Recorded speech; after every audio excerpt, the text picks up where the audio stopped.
اور شوہر والی عورتیں بھی تم پر حرام ہیں مگر وہ جو قید ہو کر باندیوں کے طور پر تمہارے قبضے میں آ جائیں۔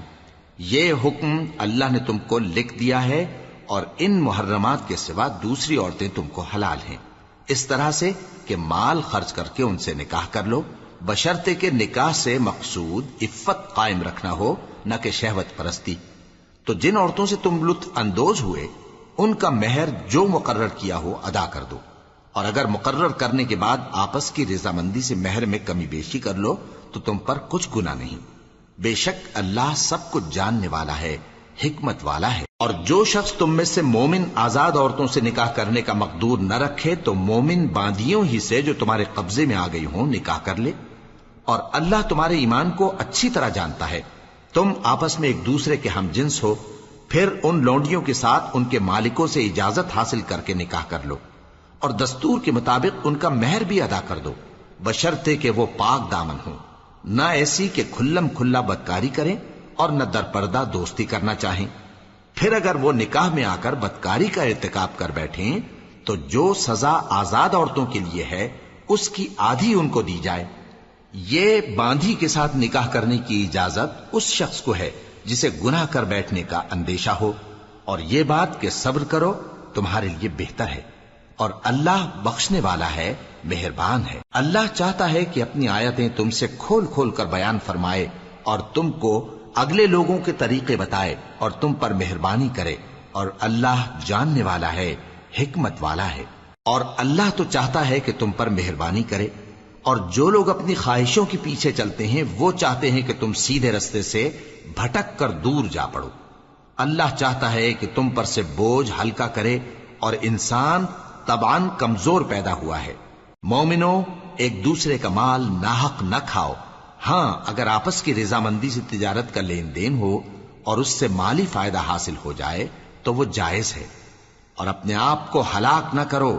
کچھ شک نہیں کہ اللہ تم پر مہربان ہے۔ اور جو زیادتی کرتے ہوئے اور ظلم سے ایسا کرے گا تو ہم اس کو عنقریب جہنم میں داخل کریں گے، اور یہ اللہ کو آسان ہے۔ اگر تم بڑے بڑے گناہوں سے جن سے تم کو منع کیا جاتا ہے پرہیز کرو گے تو ہم تمہارے چھوٹے چھوٹے گناہ معاف کر دیں گے اور تمہیں عزت کے مکانوں میں داخل کریں گے۔ اور جس چیز میں اللہ نے تم میں سے بعض کو بعض پر فضیلت دی ہے اس کی تمنا مت کرو۔ مردوں کو ان کاموں کا ثواب ہے جو انہوں نے کیے، اور عورتوں کو ان کاموں کا ثواب ہے جو انہوں نے کیے، اور اللہ سے اس کا فضل و کرم مانگتے رہو، کچھ شک نہیں کہ اللہ ہر چیز سے واقف ہے۔ اور جو مال ماں باپ اور رشتہ دار چھوڑ مریں تو حقداروں میں تقسیم کر دو کہ ہم نے ہر ایک کے حقدار مقرر کر دیے ہیں، اور جن لوگوں سے تم عہد کر چکے ہو ان کو بھی ان کا حصہ دو، بے شک اللہ ہر چیز پر نگراں ہے۔ مرد عورتوں پر حاکم ہیں، اس لیے کہ اللہ نے بعض کو بعض سے افضل بنایا ہے، اور اس لیے بھی کہ مرد اپنا مال خرچ کرتے ہیں، تو جو نیک بیویاں ہیں وہ فرمانبردار ہوتی ہیں، اور ان کے پیٹھ پیچھے اللہ کی حفاظت میں مال و آبرو کی خبرداری کرتی ہیں۔ اور جن عورتوں کی نسبت تمہیں معلوم ہو کہ سرکشی اور بدخوئی کرنے لگی ہیں تو پہلے ان کو زبانی سمجھاؤ، اگر نہ سمجھیں تو پھر ان کے ساتھ سونا ترک کر دو، اگر اس پر بھی باز نہ آئیں تو زد و کوب کرو، پھر اگر تمہارا کہنا مان لیں تو پھر ان کو ایذا دینے کا کوئی بہانہ مت ڈھونڈو، بے شک اللہ بہت اونچا ہے، بڑا ہے۔ اور اگر تم لوگوں کو معلوم ہو کہ میاں بیوی میں ان بن ہے تو ایک منصف مرد کے خاندان میں سے اور ایک منصف عورت کے خاندان میں سے مقرر کرو، وہ اگر صلح کرا دینی چاہیں گے تو اللہ ان میں موافقت پیدا کر دے گا۔ کچھ شک نہیں کہ اللہ سب کچھ جانتا ہے، سب باتوں سے خبردار ہے۔ اور اللہ ہی کی عبادت کرو اور اس کے ساتھ کسی چیز کو شریک نہ بناؤ، اور ماں باپ اور قرابت والوں اور یتیموں اور ناداروں اور رشتہ دار ہمسایوں اور اجنبی ہمسایوں اور پاس بیٹھنے والوں اور مسافروں اور جو لوگ تمہارے قبضے میں ہوں سب کے ساتھ حسن سلوک کرو، بے شک اللہ تکبر کرنے والے، بڑائی مارنے والے کو دوست نہیں رکھتا۔ جو خود بھی بخل کریں اور لوگوں کو بھی بخل سکھائیں، اور جو مال اللہ نے ان کو اپنے فضل سے عطا فرمایا ہے اسے چھپا چھپا کے رکھیں، اور ہم نے کافروں کے لیے ذلت کا عذاب تیار کر رکھا ہے۔ اور جو خرچ بھی کریں تو اللہ کے لیے نہیں بلکہ لوگوں کے دکھانے کو، اور ایمان نہ اللہ پر لائیں نہ روز آخر پر، اور جس کا ساتھی شیطان ہوا تو کچھ شک نہیں کہ وہ برا ساتھی ہے۔ اور اگر یہ لوگ اللہ پر اور روز قیامت پر ایمان لاتے اور جو کچھ اللہ نے ان کو دیا تھا اس میں سے خرچ کرتے تو ان پر کیا مصیبت آ پڑتی، اور اللہ ان کو خوب جانتا ہے۔ اللہ کسی کی ذرہ بر بھی حق تلفی نہیں کرتا، اور اگر کسی نے نیکی کی ہوگی تو اس کو کئی گنا کر دے گا اور اپنے ہاں سے اجر عظیم بخشے گا۔ بھلا اس دن کیا حال ہوگا جب ہم ہر امت میں سے احوال بتانے والے کو بلائیں گے اور تم کو اے نبی صلی اللہ علیہ وآلہ وسلم ان لوگوں کا حال بتانے کو بطور گواہ طلب کریں گے۔ اس روز کافر اور پیغمبر کے نافرمان آرزو کریں گے کہ کاش ان کو دھسا کر زمین برابر کر دی جاتی، اور وہ اللہ سے کوئی بات چھپا نہیں سکیں گے۔ مومنو، جب تم نشے کی حالت میں ہو تو جب تک ان الفاظ کو جو منہ سے کہو سمجھنے نہ لگو نماز کے پاس نہ جاؤ، اور جنابت کی حالت میں بھی نماز کے پاس نہ جاؤ یہاں تک کہ غسل کر لو۔ ہاں، اگر بحالت سفر رستے چلے جا رہے ہو اور پانی نہ ملنے کے سبب غسل نہ کر سکو تو تیمم کر کے نماز پڑھ لو، اور اگر تم بیمار ہو یا سفر میں ہو یا کوئی تم میں سے بیت الخلا سے ہو کر آیا ہو یا تم نے عورتوں سے مقاربت کی ہو اور تمہیں پانی نہ ملے تو پاک مٹی لو اور منہ اور ہاتھوں کا مسح کر کے تیمم کر لو، بے شک اللہ معاف کرنے والا ہے، بخشنے والا ہے۔ بھلا تم نے ان لوگوں کو نہیں دیکھا جن کو کتاب سے حصہ دیا گیا تھا کہ وہ گمراہی کو خریدتے ہیں اور چاہتے ہیں کہ تم بھی رستے سے بھٹک جاؤ، اور اللہ تمہارے دشمنوں سے خوب واقف ہے، اور اللہ ہی کافی کارساز ہے اور اللہ ہی کافی مددگار ہے۔ اور یہ جو یہودی ہیں ان میں کچھ لوگ ایسے بھی ہیں کہ کتاب اللہ کے کلمات کو ان کے مقامات سے ہٹا دیتی ہیں اور کہتے ہیں کہ ہم نے سن لیا اور نہیں مانا، اور کہتے ہیں سنو نہ سنوائے جاؤ، اور زبان کو مروڑ کر اور دین میں طعن کی راہ سے تم سے گفتگو کے وقت راعینا کہتی ہیں۔ اور اگر یوں کہتے کہ ہم نے سن لیا اور مان لیا اور صرف اسمع اور راعینا کی جگہ انظر نہ کہتے تو ان کے حق میں بہتر ہوتا اور بات بھی بہت درست ہوتی، لیکن اللہ نے ان کے کفر کے سبب ان پر لعنت کر رکھی ہے تو یہ کچھ تھوڑے ہی ایمان لاتی ہیں۔ اے کتاب والو، قبل اس کے کہ ہم کچھ چہروں کو مٹا دیں اور پھر ان کی پیٹھ کی طرف پھیر دیں یا ان پر اس طرح لعنت کریں جس طرح ہفتے والوں پر لعنت کی تھی، ہماری نازل فرمائی ہوئی کتاب پر جو تمہاری کتاب کی بھی تصدیق کرتی ہے ایمان لے آؤ،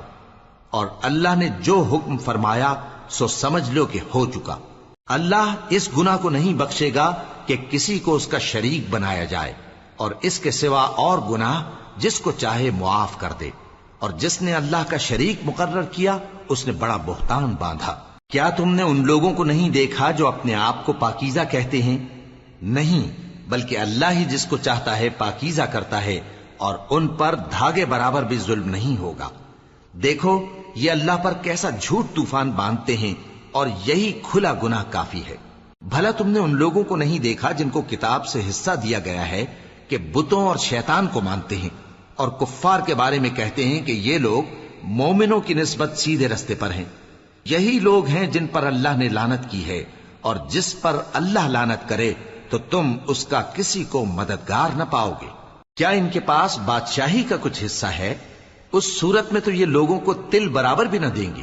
یا جو اللہ نے لوگوں کو اپنے فضل سے دے رکھا ہے اس کا حسد کرتے ہیں۔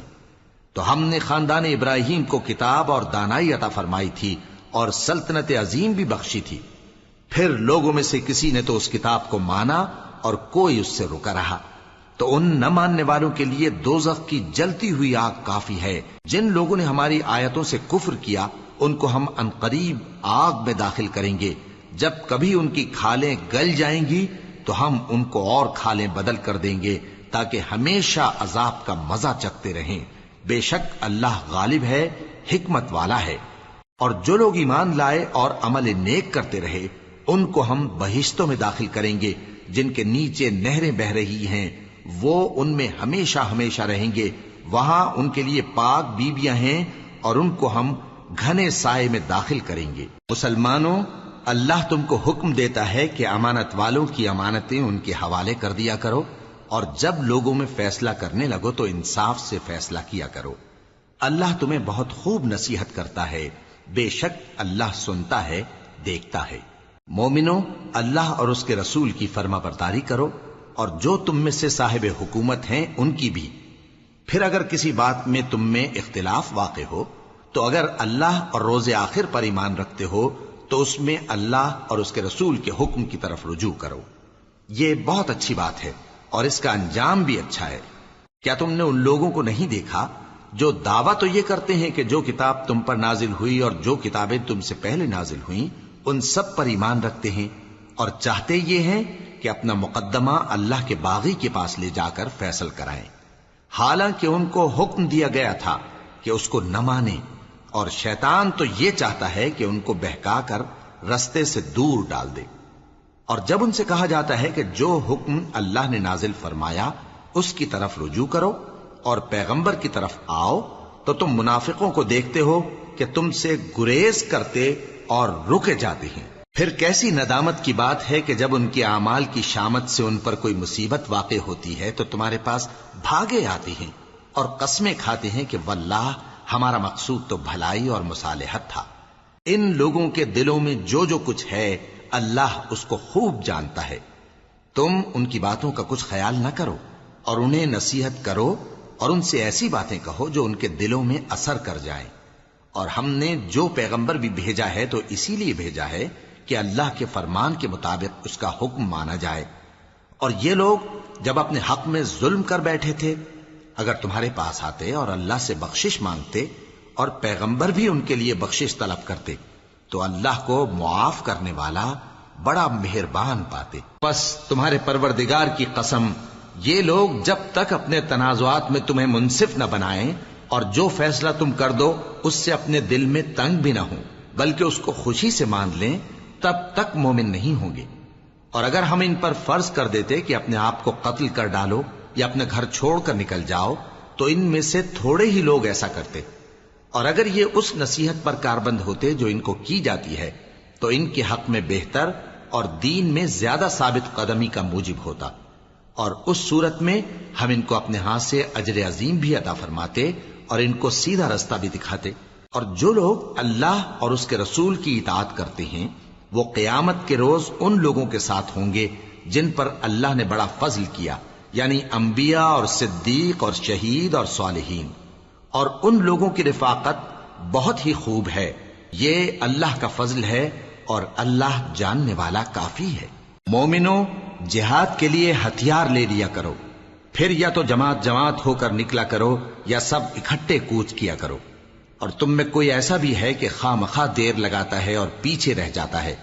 پھر اگر تم پر کوئی مصیبت پڑ جائے تو کہتا ہے کہ اللہ نے مجھ پر بڑی مہربانی کی کہ میں ان میں موجود نہ تھا۔ اور اگر اللہ تم پر فضل کرے تو اس طرح سے کہ گویا تم میں اس میں دوستی تھی ہی نہیں، افسوس کرتا اور کہتا ہے کہ کاش میں بھی ان کے ساتھ ہوتا تو مقصد عظیم حاصل ہوتا۔ اب جو لوگ آخرت کو خریدتے اور اس کے بدلے دنیا کی زندگی کو بیچنا چاہتے ہیں ان کو چاہیے کہ اللہ کی راہ میں جنگ کریں، اور جو شخص اللہ کی راہ میں جنگ کرے پھر شہید ہو جائے یا غلبہ پائے ہم عنقریب اس کو بڑا ثواب دیں گے۔ اور تم کو کیا ہوا ہے کہ اللہ کی راہ میں اور ان بے بس مردوں اور عورتوں اور بچوں کی خاطر نہیں لڑتے جو دعائیں کیا کرتے ہیں کہ اے پروردگار ہم کو اس شہر سے جس کے رہنے والے ظالم ہیں نکال کر کہیں اور لے جا، اور اپنی طرف سے کسی کو ہمارا حامی بنا اور اپنی ہی طرف سے کسی کو ہمارا مددگار مقرر فرما۔ جو مومن ہیں وہ تو اللہ کی راہ میں لڑتے ہیں، اور جو کافر ہیں وہ شیطان کی راہ میں لڑتے ہیں، سو تم شیطان کے مددگاروں سے لڑو اور ڈرو مت، کیونکہ شیطان کا داؤ کمزور ہوتا ہے۔ بھلا تم نے ان لوگوں کو نہیں دیکھا جن کو پہلے یہ حکم دیا گیا تھا کہ اپنے ہاتھوں کو جنگ سے روکے رہو اور نماز پڑھتے اور زکوٰۃ دیتے رہو، پھر جب ان پر جہاد فرض کر دیا گیا تو بعض لوگ ان میں سے لوگوں سے یوں ڈرنے لگے جیسے اللہ سے ڈرا کرتے ہیں، بلکہ اس سے بھی زیادہ، اور کہنے لگے کہ اے اللہ تو نے ہم پر جہاد جلد کیوں فرض کر دیا؟ تھوڑی مدت اور ہمیں کیوں مہلت نہ دی؟ اے پیغمبر ان سے کہہ دو کہ دنیا کا فائدہ بہت تھوڑا ہے اور بہت اچھی چیز تو پرہیزگار کے لیے نجات آخرت ہے، اور تم پر دھاگے برابر بھی ظلم نہیں کیا جائے گا۔ اے جہاد سے ڈرنے والو، تم کہیں رہو، موت تو تمہیں آ کر رہے گی، خواہ مضبوط قلعوں میں رہو. اور ان لوگوں کو اگر کوئی فائدہ پہنچتا ہے تو کہتے ہیں یہ اللہ کی طرف سے ہے، اور اگر کوئی مصیبت پہنچتی ہے تو اے پیغمبر تم سے کہتے ہیں کہ یہ آپ کی وجہ